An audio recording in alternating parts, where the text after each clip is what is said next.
안녕하세요. 저는 딸을 둘씩 두고 있는 아빠입니다. 지난 주말 날이 너무 좋아서 딸들이랑 손녀들이랑 소풍을 다녀왔어요. 집안에서 홀로 남자인 저는 우리 사랑하는 식구들의 기사 노릇을 톡톡히 하며 즐겼던 날이었습니다. 이렇게 저희 식구 다 같이 웃으면서 시간을 보낼 때면 이젠 할아버지 나이가 되었는데도 젊은이들처럼 힘이 불끈불끈 솟고 더 열심히 오래오래 살고 싶은 욕구가 생겨요. 우리 애들이 제 삶의 이유라는 겁니다. 이 사랑스러운 아이들이 태어날 때부터 계속 그렇게 웃기만 하는 세월이었다면 얼마나 좋았을까 하는 아쉬움이 좀 있네요. 사람 인생이란 게 그럴 수 없다는 걸 알잖아요. 현재 너무 행복해서 가끔은 가슴 아팠던 일들을 잊고 일평생 행복했구나 그렇게 착각이 들기도 하는데요. 이런 저희 식구들에게도 가슴 아픈 사연이 좀 많습니다. 그중 일부를 오늘 이 공간에서 들려드릴까 합니다. 제게 있는 딸 둘은 2살 터울이에요. 장녀가 먼저 결혼을 했는데 결혼한 지 4년째에 이혼을 하고 저희 집에서 같이 살고 있습니다. 원래는 결혼이 좋다고 여기저기 추천하던 딸이었는데 불과 4년 만에 이혼이라는 파격적인 불행을 겪고 절대 재혼하지 않겠다고 마음이 돌아선 상태예요. 사위되던 놈이 바람이 나서 이혼을 한 거였거든요. 마음 안 좋게도 장녀에겐 딸이 하나 있는데 손녀가 가끔씩 아빠가 보고 싶다고 할 때마다 제 가슴이 다 아팠습니다. 장녀가 받은 이혼의 상처는 동네인 막내에게 따끔한 잔소리가 되어 돌아갔어요. 당시 아직 미혼이었던 막내에게 결혼은 하되 최대한 늦게 하거나 웬만하면 하지 말라고 틈날 때마다 추천을 했죠. 그걸 보면서 저는 아무런 조언도 보탤 수가 없었습니다. 사실 너무 기막힌 얘기겠지만 저도 이혼을 한 처지였거든요. 저 또한 장녀처럼 배우자의 불륜으로 이혼을 하게 된 경우였는데 불행 중 다행이었던 건 제 전처되는 사람은 스스로 능력을 키울 생각 없이 남자의 돈에만 기생해서 사는 성격이었기에 친권을 제가 가져올 수 있었습니다. 그래서 유일하게 집에서 남자인 저는 늘 딸과 손녀를 위해 살았어요. 어쨌든 사실 막내가 결혼을 하지 않겠다고 해도 이해를 해줄 수 있었습니다.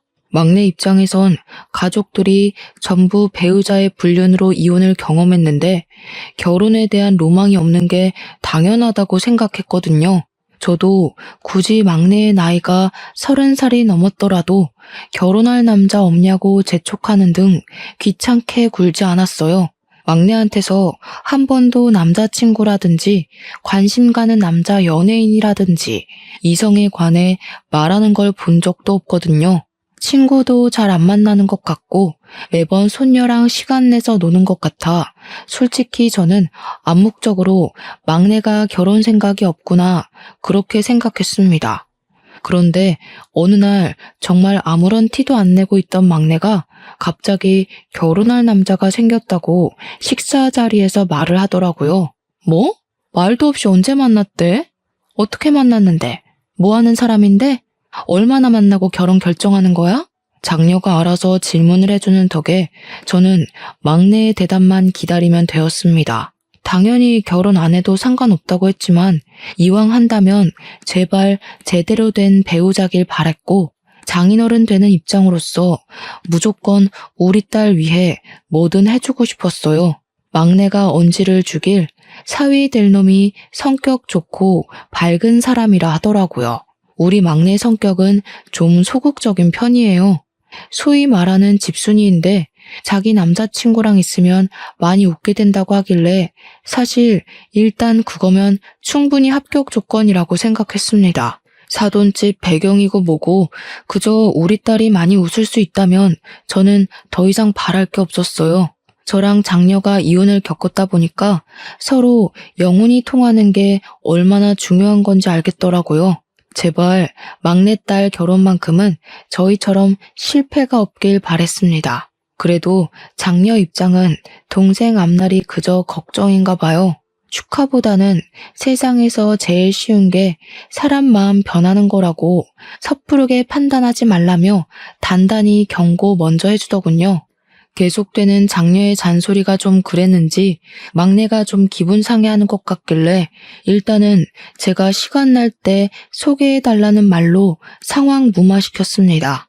그리고 어느 날 딸과 함께 우리를 찾아온 총각이 있었는데 키도 크고 복장도 깔끔한 데다가 웃음이 참 시원시원한 총각이더군요. 아시겠지만 그자가 바로 제 사위된 놈입니다. 사위는 일단 한마디로 우리에게 너무 잘했습니다. 점수고 말고 할 것 없이 막내딸뿐만 아니라 우리 식구 전체를 웃게 하는 특유의 재능이 있었어요. 중개사 사업 때문에 이런저런 사람을 많이 만난다더니 그래서 사람 상대할 줄 아는 것 같더라고요. 작년은 사위의 재롱에 넘어갈 듯 말 듯 계속 경계했지만 막내와의 결혼을 반대하는 기색은 딱히 없었습니다.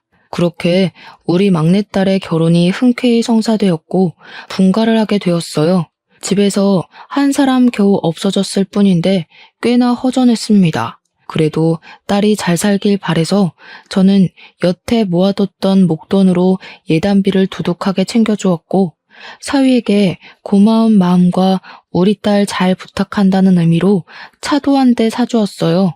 막내는 사위랑 지내면서 성격이 많이 적극적으로 변해갔습니다. 원래 집에 전화를 잘 안 하는 무뚝뚝한 딸이었는데 결혼을 하고 나서는 거의 일주일에 3-4번 안부 전화를 하더군요.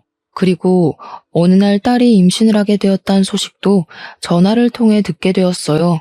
너무 기뻐서 그 소식을 듣자마자 막내 얼굴을 보러 가려고 했습니다. 그런데 제 마음을 알아준 건지 그 주 주말에 사위랑 딸이 집을 찾아왔더라고요.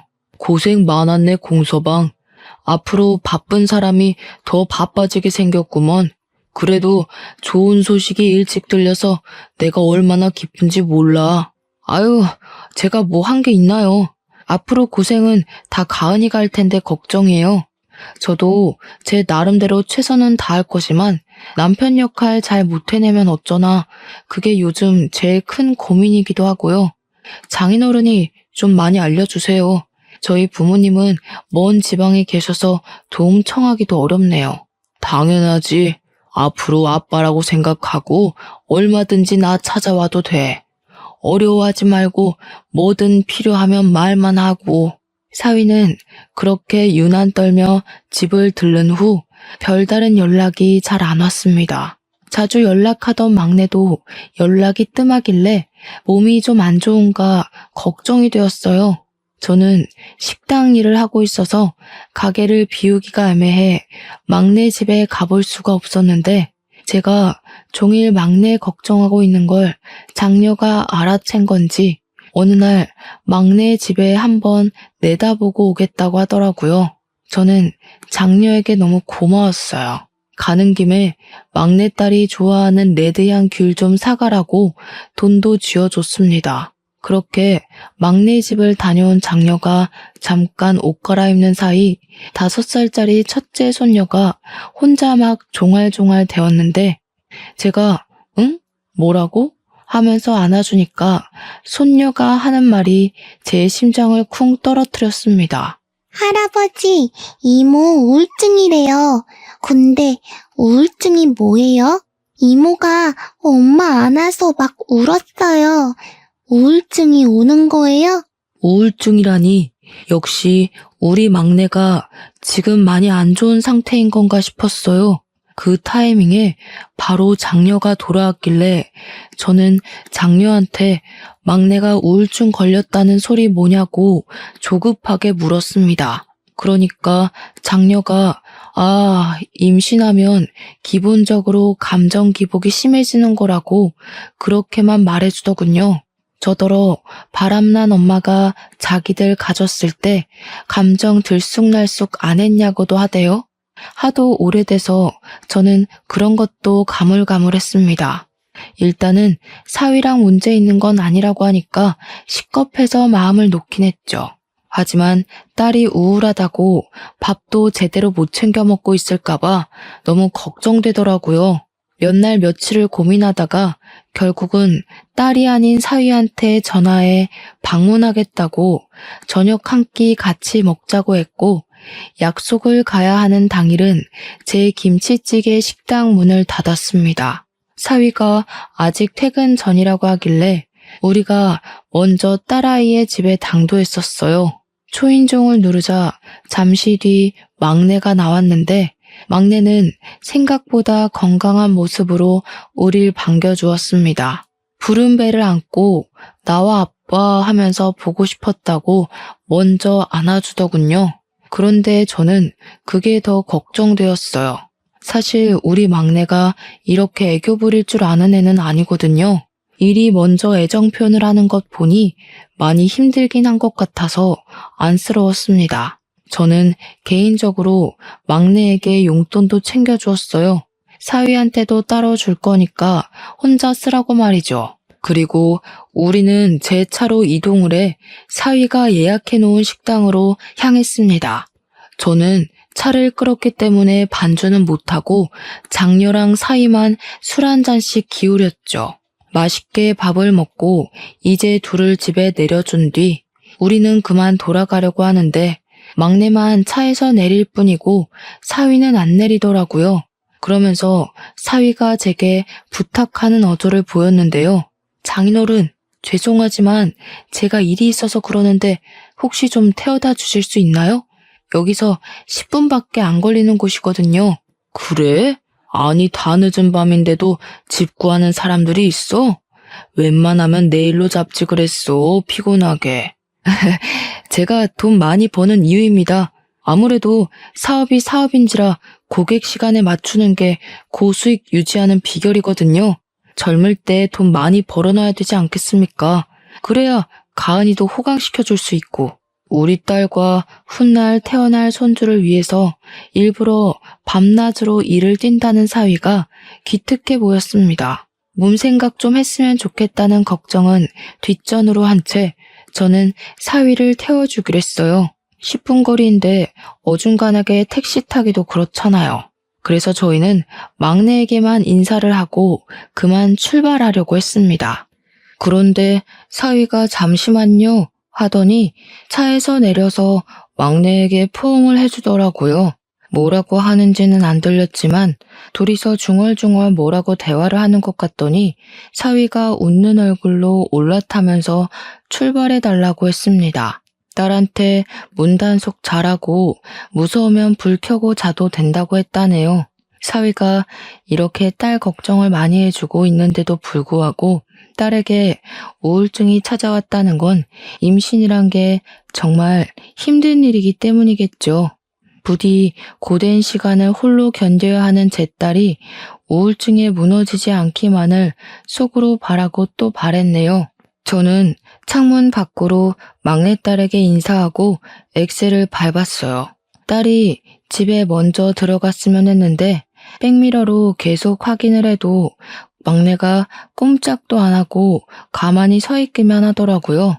제가 핸들을 꺾을 때까지도 딸은 그대로 있었고, 결국 딸이 귀가하는 건 보지 못한 채 도로를 빠져나왔습니다. 마음이 왠지 모르게 찝찝했어요. 사위도 늦게 귀가할 것 같던데 하루만 딸을 우리 집에서 재울까 그 생각도 잠깐 했습니다. 그렇게 10분 정도 갔을까 사위가 목적지를 가리키길래 내려달라고 하는 곳에 세웠어요. 그곳은 입주자가 굉장히 많을 것 같은 오피스텔 건물이었습니다. 감사합니다, 장인어른. 다음에는 제가 밥 사드릴게요. 앞으로도 가은이 걱정은 하지 마세요. 제가 잘 보필하고 있으니까요. 사위는 마지막까지 예쁜 말을 하고서 차 문을 열었습니다. 저는 사위 내리기 전에 얼른 용돈 봉투를 건넸어요. 그러니 사교성 좋은 사위가 술까지 들어가서 그런지 제게 고맙다고 진한 포옹을 해주더라고요. 자기가 나이 먹고 누구한테 용돈을 줘보기만 했지 받아보는 건 오랜만이라면서 말이죠. 어떻게 보면 우리 딸이랑 또래라서 제겐 아들과 마찬가지인데 그 소리를 들으니까 자식이 하나 더 생긴 것 같은 기분이 들었어요. 그날 사위에게 마음의 문이 조금 더 열리기도 했습니다. 그렇게 며칠 후 딸에게서 오랜만에 전화가 왔어요. 다들 자는 시간에 전화를 했더라고요. 혹시 무슨 일이 있나 싶어 급하게 전화를 받았는데 정작 안에서는 아무 소리도 안 들렸습니다. 저는 몇 번이나 딸 이름을 더 불렀어요. 그러던 중 딸이 겨우 낸 것 같은 목소리로 뭐라고 중얼거리는 걸 들었습니다. 자리에 앉아 음량을 키우고 다시 제대로 들었는데 그 순간 살려달라고 우는 소리를 하는 딸의 음성이 들렸어요. 깜짝 놀란 저는 무슨 일이냐고 묻기도 전에 아빠가 바로 가겠다고 말한 뒤 사위에게 전화를 걸며 막내 집으로 향했습니다. 사위는 또 늦은 시간에 일이 있는지 전화를 넘기기만 해서 제가 그냥 119에 신고를 했어요. 119보다 제가 먼저 집에 도착했는데 정말 앞불싸였습니다. 초인종을 눌러도 딸이 나올 수 없다는 사실을 잊었어요. 급하게 사위한테 다시 전화를 했지만 이젠 사위 폰이 꺼져 있다는 기계 음성만 들렸습니다. 문을 두드릴 수도 없었어요. 그런다고 딸이 나올 수 있는 상황도 아니었고 주민들만 다 깨울 뿐일 테니까요. 그래도 다행히 119를 빨리 불렀던 탓에 5분은 넘기지 않고 문을 딸 수 있게 되었습니다. 물론 그 5분마저 제겐 5시간 같은 느낌이었지만 말이에요. 소방관이 문을 따주자마자 제가 제일 먼저 안으로 들어갔습니다. 침대 아래로 쓰러져 있던 딸은 이미 의식 불명이었고 양수가 터져서 침대랑 옷이 다 젖어 있었습니다. 저는 의식 없는 딸을 붙잡고서 눈 좀 떠보라고 만졌는데 소방관이 딸의 상태를 체크하더니 빨리 병원으로 옮기는 게 급선무라고 들것에 싣고 나섰어요. 그렇게 병원에 내려서 저는 딸아이 한번 만져볼 틈도 없이 수술실로 보내야 했습니다. 딸이 수술실을 들어가는 사이에도 내내 의식을 못 찾아서 제가 얼마나 속이 터졌는지 몰라요. 너무 상황이 위급하니까 의사한테 무슨 일이 일어났다는 건지도 못 들었잖아요. 양수가 터져도 괜찮은 건지 우리 딸이 혹시 많이 위태로운 상황은 아닌지 그런 걸 전혀 알지를 못했으니 하염없이 기다리는 그 시간이 정말 지옥 같았습니다. 그저 수술이 무사히 끝나기만을 바라는 게 제가 할 수 있는 최선의 기도였어요. 다행히도 제 목숨이 달아나는 일은 일어나지 않았습니다. 개운한 얼굴로 나온 의료진들이 제게 딸과 손녀 목숨에는 지장이 없다고 말씀해 주셨어요. 대신 딸 뱃속에 있던 손녀는 조기 출산이라서 바로 인큐베이터 행이 되었다고 합니다. 일단은 둘 다 살아서 얼마나 하늘에 감사했는지 몰라요. 만약 딸이 잘못되었다면 저 정말 제 스스로 무슨 짓을 벌였을지 모릅니다. 저는 밤새 딸 옆을 지키면서 마음의 안정을 찾은 뒤 몇 번이나 더 사위한테 전화를 걸었습니다. 역시나 꺼진 폰이라고 하더군요. 사돈댁은 지방에 있는 사람들이라서 오기가 번거로우니 일부러 큰 사고가 생길 뻔했다고 연락은 안 했어요. 마침내 아침이 되고 제가 잠시 딸 옆에서 잠이 들었을 때 딸이 의식을 찾아서 저를 깨웠습니다. 저는 벌떡 일어나 딸의 상태를 살피면서 또 한 번 하늘에 감사하다고 연신 중얼거렸어요. 눈물은 마르지도 않는 건지 딸을 잃을 뻔했던 지난 새벽의 공포가 다시 상기되어 눈물이 주르륵 흘렀습니다. 그리고 그제야 드디어 사위한테서 전화가 왔어요. 저도 모르게 받자마자 성질을 내었습니다. 자네 대체 뭐하는 인간이야? 내 딸이 양수 터져서 다 죽어가고 있었는데 어디서 뭘 하고 있었던 거야? 또 일이었어? 그 일이 내 딸이랑 손주를 위해서 번다고 하지 않았어?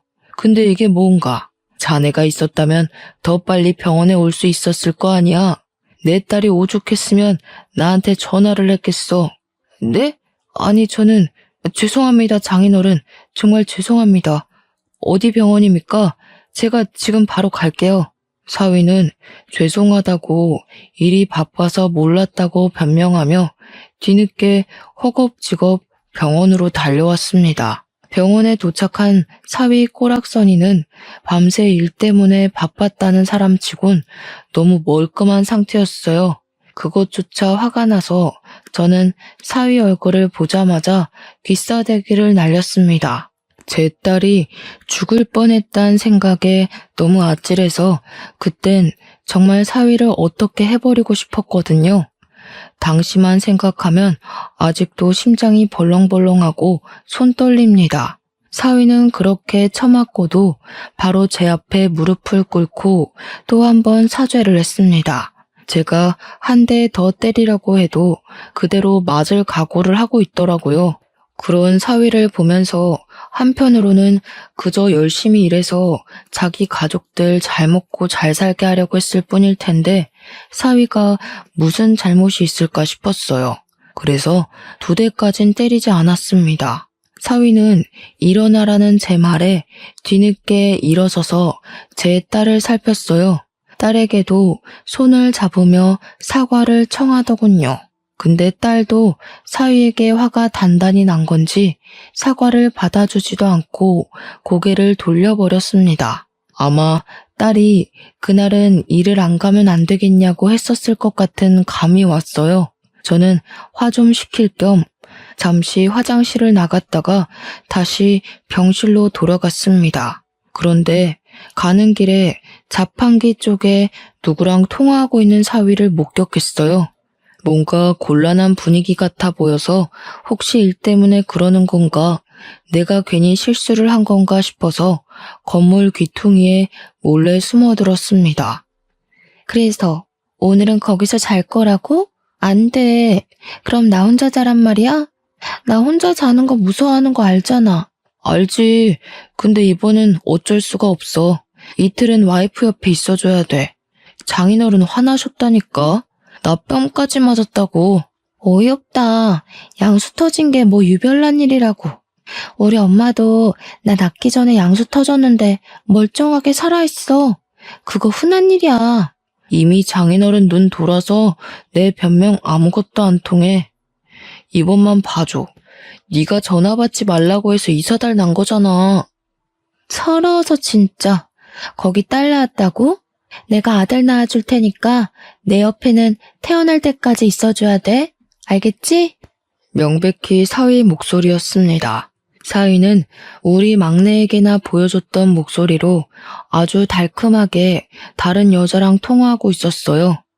믿을 수가 없었습니다. 그동안 우리 딸을 위해서 일하느라 등골 빠지고 있는 중인 줄 알았더니 다른 여자한테 눈 돌리느라 바빴던 거였어요.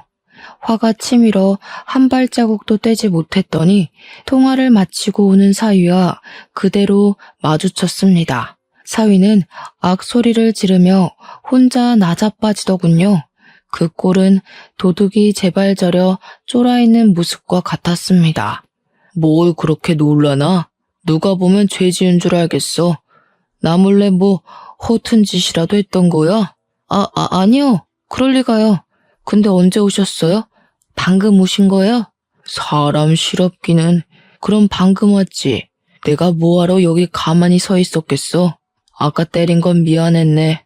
내가 너무 흥분해서 그랬던 거니까 자네가 이해해줘. 분명 충격적이고 놀랄 일이었지만 일단은 사위의 불륜을 당장 아는 체를 하면 안 될 것 같아 더 너털하게 웃어 보였습니다. 사위는 저를 경계하는 것 같다가도 제가 우리 딸 좀 잘 부탁한다고 손을 잡아주니 금방 본래 가면으로 돌아오더군요. 사위는 바로 우리 딸 곁을 지키러 자리를 뜨고 저는 그 가식적인 모습에 너무 열이 받아서 사위 나가자마자 표정 싹 바꾸고 어딘가로 전화를 걸었습니다. 과거에 제 이혼과 장녀 이혼 상담을 맡아줬던 변호사에게 연락했어요. 이혼 전문 변호사에게 이혼 사건으로 3번이나 의뢰를 하는 건 사실 정말 창피한 일이라고 생각을 하는데요. 덕분에 변호사란 귀한 인맥을 얻지 않았나 싶긴 하네요. 그 변호사도 변호사 되고 제가 첫 의뢰였다고 하더라고요. 제 이혼권을 담당했을 땐 생초짜였는데 장녀 이혼권에서는 제법 신입의 티를 벗었었고 이번에 막내 건으로 연락했을 땐 아주 장성한 변호사 팀장으로 성장했더라고요. 어떻게 보면 참 아픈 인맥이지만 그래도 저와 장녀를 대차게 승소시켜준 변호사이기에 저와 잘 지내고 있는 사이였습니다. 아직도 그 변호사에게는 고마워서 제가 변호사님이 가게로 오면 음식을 공짜로 대접하기도 했죠. 우선 간단한 안부를 주고받은 다음 저는 바로 막내 사정의 사실을 알렸고 변호사는 제게 이것저것 조언을 해주었습니다. 저는 사위가 불륜이라는 것이 정확하게 드러나면 뒤도 안 돌아보고 당장 이혼시킬 생각이었어요. 변호사가 알려주길 2번이나 이혼 소송을 해보셔서 잘 아시겠지만 일단 무조건 증거를 많이 확보해야 한다고 하더군요. 그 뒤로 저는 식당을 장녀에게 맡기고 손녀가 어린이집을 간 시간만 자리를 비워서 사위를 미행했습니다. 사위랑 막내 사는 신혼집은 1층이 부동산 사무실이고 2층이 자가인 집인데요. 사위는 출근을 1층으로 해서 서류를 진행했고 미팅이 있으면 외출하는 듯 했는데 외출이 절반 이상이었어요.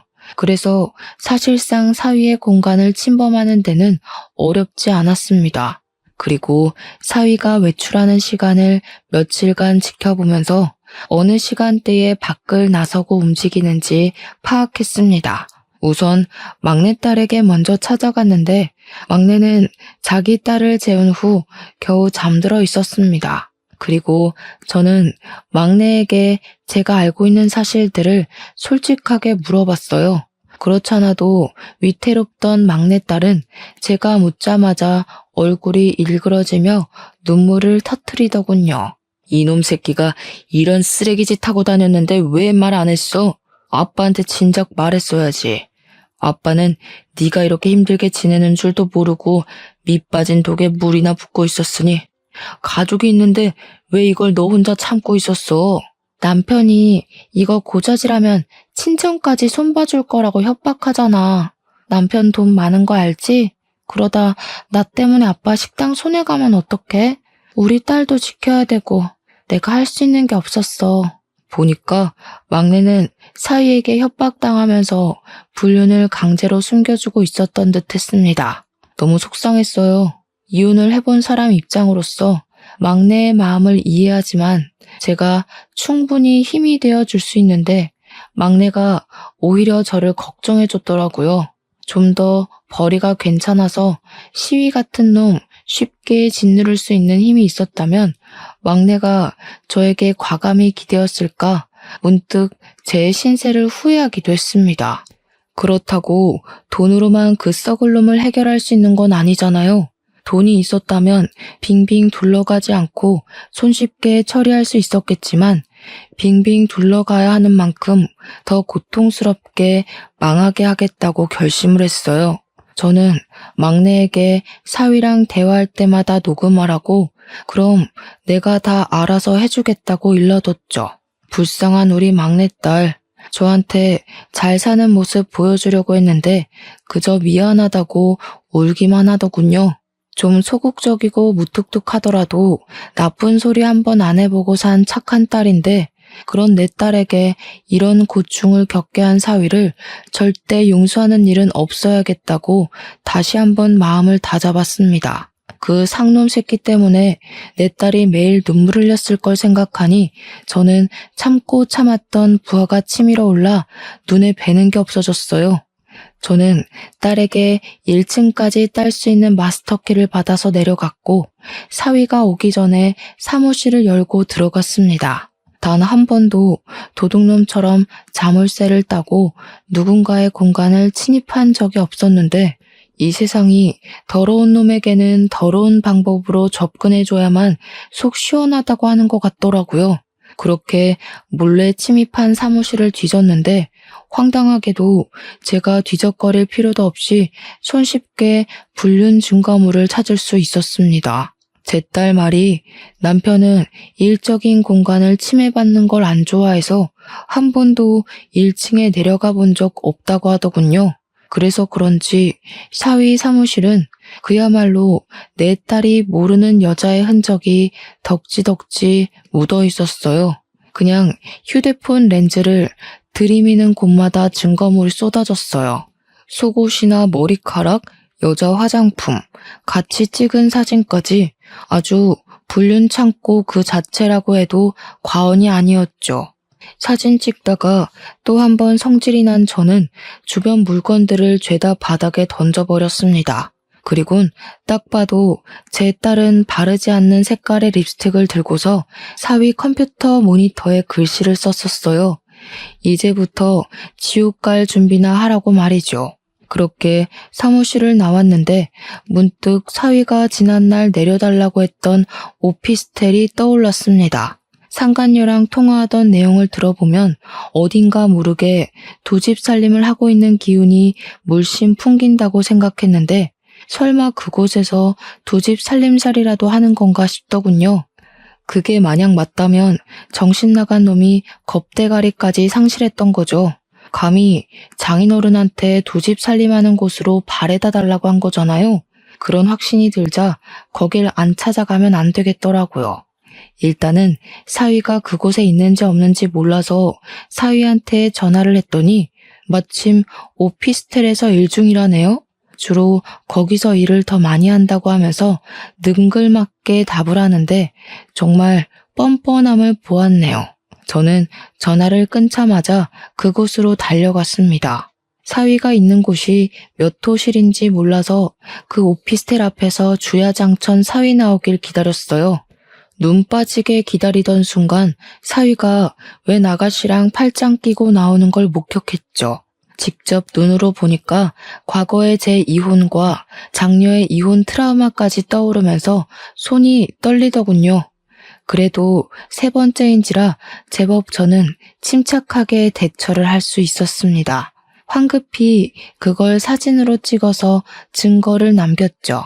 그렇게 변호사랑 같이 증거 수집 및 고소 과정을 면밀히 살폈는데요. 제가 사위 직업이 잘 나가는 중개사라고 변호사한테 일렀던 적이 있었거든요. 그런데 변호사가 뜬금없이 그것에 중점을 두면서 수상해 하더라고요. 아버님, 혹시 그 중개사가 개인 사익 없이 공정하게 거래를 하던가요? 어딘가 찝찝한 구석은 없었어요? 글쎄요. 제가 사위 일할 때 같이 있어 본 적이 없어서 그런 건 잘 몰라요. 일하는 척 하면서 불륜 저지른 것밖에는. 뭔가 다른 게 있는 거예요? 다른 게 있을 확률이 클 것 같네요. 이런 부류의 사람들은 대개 공정한 거래는 안 할 겁니다. 이건 제가 따로 알아보고 연락드릴게요. 사위분 명함 있으세요? 변호사는 제가 사위 명함을 받아서 그 자리에서 바로 사위한테 전화를 걸었습니다. 그리곤 지인에게 소개받아서 연락한다면서 전세 건물 좀 몇 개 보려고 한다고 사위랑 시간 약속을 잡았죠. 며칠 후 변호사는 직접 발로 뛰어 사위를 만났고 같이 건물을 돌았다고 하더군요. 전세계약 고객이 오랜만에 들어온 건지 사위는 특유 재능 있는 말발로 변호사를 데리고 다니며 건물들을 소개했고 그런 사위에게 변호사는 자신의 직업을 숨기고 그저 취준생이라고만 했다 합니다. 취준생이라는 말에 사위는 더 거만해졌다고 하더군요. 변호사에게 소위 깡통 전세인 건물들만 소개를 하면서 언변으로 변호사의 눈을 속이려 들었다네요. 누가 봐도 여기다 전세금을 내고 계약을 하면 돈을 돌려받지 못할 게 뻔한데도 마치 대단한 건물인 척, 없어서 계약 못하는 건물인 척 변호사한테 사기를 치며 거래를 시도했다고 합니다. 그때 임대인도 같이 있었는데 사위랑 같이 손잡고 뻔뻔하게 변호사를 사기 행위를 했대요.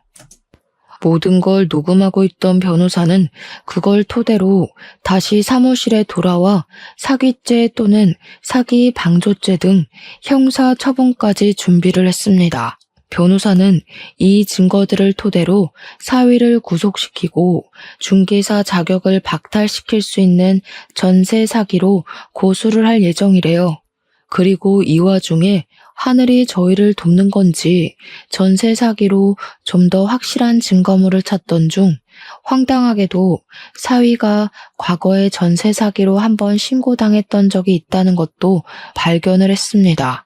그때는 합의가 이루어졌는지 피해 금원을 피해자에게 돌려주면서 상황이 크게 안 커진 듯 보였어요. 이미 신고를 당했음에도 똑같은 짓을 또 하다니 사위를 너무 믿었던 지난날의 과오가 너무 후회가 되었어요. 당연히 저는 사위와 합의를 볼 생각이 없었습니다. 변호사도 이런 상습적인 놈에게는 합의로 넘어가주면 안 된다면서 분명 신고당한 것 말고도 여러 번 사기를 저질렀는데 안 걸리고 있는 놈일 거라고 추측하더군요. 만약 이게 사기 혐의가 인정되면 10년 이하의 징역에 처해진다고 하는데 변호사가 사위는 상습 사기라서 아마 형량이 그 정도는 확정일 것 같다고 해줬어요. 역시 전문가의 눈과 손은 달라서 감탄했습니다. 저는 사위의 밥줄까지 끊을 수 있는 방법이 생기자 마치 속이 뻥 뚫린 것처럼 벌써 후련했어요. 이렇게 모든 준비를 끝내놓고 며칠 후 딸에게 전화를 했습니다. 딸도 제게 그간 사위랑 했었던 대화를 착실하게 녹취해서 저한테 보내주었어요. 녹취 속의 사위는 제 앞에서 보이던 목소리와는 확연히 달랐고 딸을 모욕하는 말과 상간녀를 두둔하는 발언을 거침없이 행하고 있었습니다. 제가 없는 그 잠깐 사이에 딸에게 이런 파렴치한 짓을 더 저질렀다는 것에 정말 정신을 놓고 싶더군요. 하지만 저는 사위를 더 괴롭게 만들 준비를 충분히 하였고 그것들은 100% 승소가 가능한 소송들이었으니 위안을 받았어요. 또 변호사가 제 딸이 사위한테 받은 정신적 손해도 배상 청구가 가능하다고 했어요. 사위의 꼼꼼하지 못한 부정행위들 덕분에 다행히 위자료는 자꾸만 치솟았습니다. 그렇게 저는 사위를 찾아갔는데 갈 때는 변호사와 경찰까지 대동해서 찾아갔어요. 사위가 또 오피스텔에 있다고 했습니다. 사실 그 앞에 가서 경찰들이 잠복을 하고 있었거든요. 저는 사위에게 줄 것이 있다고 잠깐 내려오라 했습니다. 사위는 제가 왔다는 소리에 놀라서 건물 밖으로 튀어나왔어요. 그리고 저는 지난날 그랬던 것처럼 사위를 보자마자 주먹을 날려버렸죠. 진작에 사기꾼 새끼라는 걸 알아봤어야 하는 건데 내 딸이 좋다고 해서 그저 합격이라 봐줬건만. 앞으로 깜빵에서 10년 썩을 준비나 해라.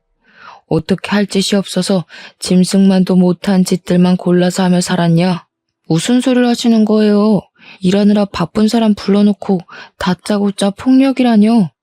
장인어른이면 이렇게 아무 때나 사위 불러다가 주먹질로 패도 되는 겁니까? 제가 자꾸 참아주니까 호구로 보이세요. 한 번만 더 이러시면 저도 더는 장인어른이라고 안 봐줄 거예요. 일하느라 바쁘다고? 뻔뻔하게 장인어른한테까지 사기칠 만큼 간땡이가 부어 있었던 거냐? 얼마나 사기를 자주 쳤으면 이렇게 뻔뻔할 수가 있어. 네가 그동안 내 딸이랑 나한테 무슨 짓을 했는지 다 알고 왔어. 전세 사기도 쳤던 놈이라며? 앞으로 너한테 돈 잃을 피해자들처럼 너도 돈에 쪼들려 살아봐라. 사위는 제가 모든 사실을 다 알고 있는 것에 상당히 충격을 먹은 듯한 얼굴이었습니다. 자기가 나름 숨겼던 전세 사기 언급까지 나오니 제가 자신의 불륜 일까지 알고 있는 걸 눈치챈 것 같더라고요. 머리를 잘 굴리니까 눈치는 또 얼마나 빠르던지. 그래서 더는 변명하면 안 되겠다 싶었는지 바로 무릎을 꿇대요. 지나가는 사람들은 더 이상 신경 쓰지 않고 제게 싹싹 두 손을 빌기 시작했습니다. 장인어른이 뭘 알고 계시든 제가 다 잘못했습니다. 제발 신고만 하지 말아주세요. 저 가은이 남편이잖아요. 제가 지금 하고 있는 실수 다 알아서 정리할게요. 앞으로 제 돈으로 가은이랑 장인어른께 더 잘할게요. 저 여기까지 오느라 진짜 힘들었어요. 다른 사람 돈 뜯어가면서 올라간 자리면서 뭘 그렇게 대단한 위치에 있는 것처럼 떵떵거리나? 원래 그렇게 쉽게 얻은 위치는 쉽게 나락으로 가는 거야. 망할 거면 혼자 망해야지 어디 내 딸 인생까지 망치려고 봐달라고 해. 나는 절대 합의 봐줄 생각도 없으니까 괜히 소란 피우지 말고 경찰서 가자. 저는 그제야 잠복해 있던 경찰들을 불렀고 사위를 체포를 부탁했습니다. 사위는 경찰을 발견하자마자 빠릿빠릿하게 잔머리를 또 굴리더니 이미 자신의 회유가 소용없는 짓거리였다는 걸 안 것 같았어요. 갑자기 벌떡 일어나더니 도망을 치더라고요. 그래서 대낮에 느닷없이 경찰이랑 추격전 발생했습니다. 저는 이대로 사위를 놓칠까봐 전전긍긍하며 지켜봤어요. 제가 조금만 더 젊었더라면 당장 쫓아갔을 텐데 그게 아쉬웠습니다. 직진 방향으로 무작정 달리던 사위는 자꾸 뒤를 돌아보며 경찰을 살폈는데요. 마지막 지푸라기라도 잡는 심정으로 달리더라고요. 그런데 사위가 너무 뒤만 신경 썼던 탓인지 미처 앞에 도로가 있다는 걸 확인하지 못했고 그대로 빨간불 신호에 뛰어들었어요. 그만 달려오던 세단에 부딪혀서 사고가 생겨버렸습니다. 너무 놀란 저는 사위가 쓰러진 곳으로 달려갔어요. 사고 현장은 입을 틀어막아야 할 정도로 처참했습니다. 사위는 사고 지점에서 7m 날아간 곳에 추락을 했고 사위 때문에 교통 상황은 순식간에 아수라장이 되었어요. 급 정지로 인한 사고 차량도 군데군데 발생했습니다. 심각해진 상황에 경찰은 119를 불러 사위 먼저 수습을 했고 뒤늦은 사고들 때문에 인력 지원에 나섰죠. 저는 사위와 같이 구급차에 실려와 병원으로 향했습니다. 사위는 급히 수술실로 이송이 되었으나 안타깝게도 뇌사에 빠지고 말았어요. 이 사실을 사돈댁에 전화해서 알릴 때 저는 사위가 우리 딸에게 무슨 짓을 했고 어떤 상황에서 일이 이렇게 되었는지 설명을 덧붙여서 전달했어요. 그랬더니 그 부모의 그 자식이라고 그동안 몰랐던 안사돈의 인품이 바로 드러나더라고요. 젊은 애들이 일을 하다 보면 지쳐서 딴 곳에 눈 돌릴 수 있는 거죠. 지금 그깟 불륜이 뭐라고 내 아들을 그렇게 만들었다는 거예요. 그리고 사기는 이미 지나간 일이라고요. 어떻게 장인어른이랑 사람이 사위를 그런 식으로 매장시킬 수가 있어요? 저야말로 분통이 나네요. 하마터면 양수 터져서 죽을 뻔한 내 딸 두고 딴 년이랑 바람이나 피고 있던 놈을 어느 장인이 가만두겠습니까? 그 자식 어떻게든 깜빵에 잡아 쳐넣으려고 했는데 저렇게 아무런 죗값도 못 치르고 병상에 누워있으니 저야말로 속이 터진다고요. 그래서 죽었어요? 며느라기가 죽었냐고요. 내 아들 평생 불구 만들어 놓고 사돈은 죗값 피해갈 수 있을 거라 생각해요? 내가 당신 살인자로 고소할 거야. 저를 고소할 돈이나 있을지 모르겠네요. 지금 그댁 아드님께서 저희한테 저질러 놓은 죄가 너무 많아요. 그거 위자료 다 배상하시려면 아드님 재산으로도 벅찰 텐데요. 잘 생각하세요. 어차피 패소하게 될 텐데 왜 굳이 돈을 써서 고소를 해요? 앞으로 아들 병원비만으로도 돈 나갈 일 엄청 많을 거잖아요. 내가 당신들 절대 그냥 안 둘 거야. 내 아들 저렇게 만든 거 반드시 갚아줄 테니까. 평생 불안해하면서 살 준비나 해. 이거 녹음됐어요.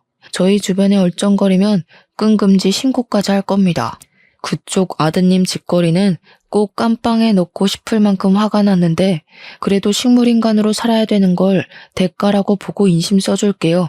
평생 귀한 아들 뒤치다꺼리하면서 늙어 죽길 바래요. 저는 그대로 시끄럽게 쫑알대는 사돈과 전화를 끊고 이혼 소송 진행했습니다. 예정대로 신고까지 했지만 안타깝게도 사위 상태 때문에 구속은 불가했어요. 대신 2천만 원 벌금형으로 판결이 내려졌죠. 그리고 양육비 같은 경우 사위가 불구가 되었으니 개인적으로 이건 끝내 못 받겠구나 절망하고 있었는데 법이 참 잘 되어 있더라고요. 아이의 친부인 이상 양육에 대해서는 당연히 책임져야 할 권한이라고 판결이 내려져서 사위가 식물인간 사정이라 할지라도 양육비는 지급해야 된다고 하는 거 있죠. 완벽히 저희의 손을 다 들어준 법원에 사돈댁은 울고 저는 한숨 놓을 수 있었습니다. 사위가 이 사실을 알지는 모르겠지만 개망나니 짓을 했으니 내가 벌을 받는구나 라는 걸 느끼고 평생 후회하길 바랄 뿐이네요. 그렇게 제 착한 막내딸은 제 품으로 돌아오게 되었습니다. 그곳에서 시름시름 알아갈 때보단 건강도 많이 좋아졌어요. 밥도 잘 못 먹던 애가 이젠 제 식사까지 챙기면서 끼니를 거르지 않을 만큼 말이죠. 그리고 저희 집의 세 식구인 작은 손녀는 어느새 2살이 되었습니다. 우리 막내가 아기였을 때랑 똑같이 생긴 게 너무 신기해서 요즘은 작은 손녀 커가는 재미로 살고 있어요. 당연히 우리 큰 손녀는 이미 제게 둘도 없는 자식이나 마찬가지고요. 어쩌다 보니 저희 집에 여자 식구가 더 늘었는데 동네 주민분들이 식당에 와서 이런 모습을 보면 다들 저더러 혼자 남자라서 외롭겠다고 안쓰럽게 보더라고요. 전혀요. 제 곁에만 있으려고 하는 착한 2딸과 할아버지만 찾는 손녀들 덕분에 오히려 하루하루가 행복으로 벅찬 중인걸요. 참, 그리고 위자료를 너무너무 두둑하게 받았잖아요. 그래서 이참에 저희 5 식구가 넓게 살 수 있을 만한 곳으로 이사를 가려고 딸들이 집을 알아보고 있어요. 자꾸 제게 편한 집으로 알아봐 주길래 나는 괜찮으니 너희가 좋은 집 구해라 그렇게 일러주는데도 제 말은 듣질 않네요. 하하, 행복하다는 뜻입니다. 앞으로도 더 이상 새 식구는 바라지 않으니 이렇게 우리끼리 웃으면서 살 수 있었으면 좋겠어요. 가족 모양이 꼭 사회가 지정한 모양대로만 가야 행복한 거 아니잖아요. 여러분들도 내 가족이 어떤 모양으로 어떻게 내 곁에 있든지 그냥 우리 가족의 형태를 사랑하면서 추억 만들어 가셨으면 좋겠습니다. 서로 사랑해주는 것만으로도 모자란 세월이란 말도 있잖아요. 제 사연은 여기까지입니다. 긴 글 들어주셔서 감사하고 늘 꽃길 걸으세요.